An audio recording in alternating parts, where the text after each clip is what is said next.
10 years ago today, I was awoken at 10 a.m.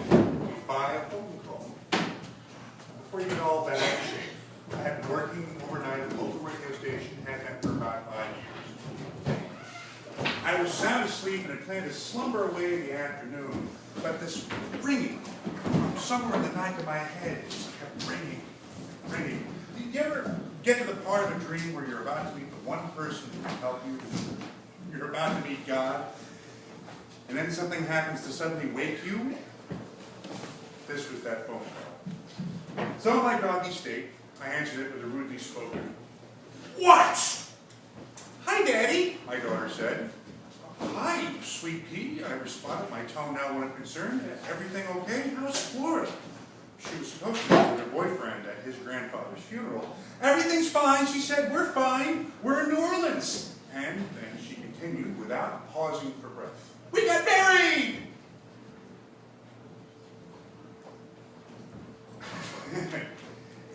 It took me a second as my mind went from "what the fuck" to "how dare you deny me the right to walk you down the aisle," but all that would come out of my mouth was, "What?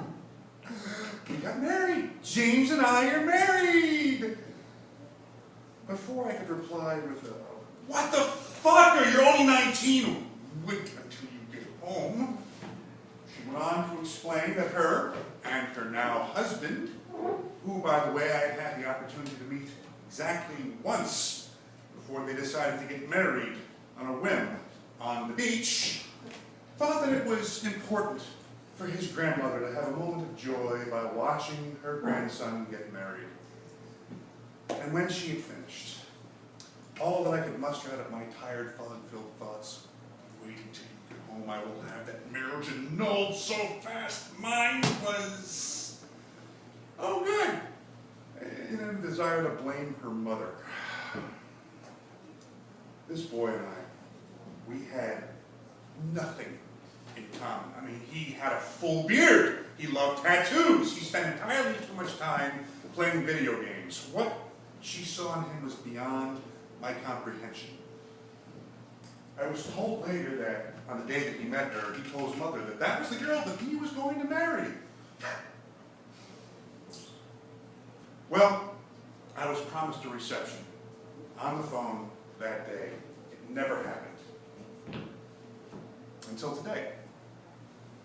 Today, we celebrate with my daughter and her husband the best decision that she and her husband had ever made by renewing the vows that they made on that beach 10 years ago.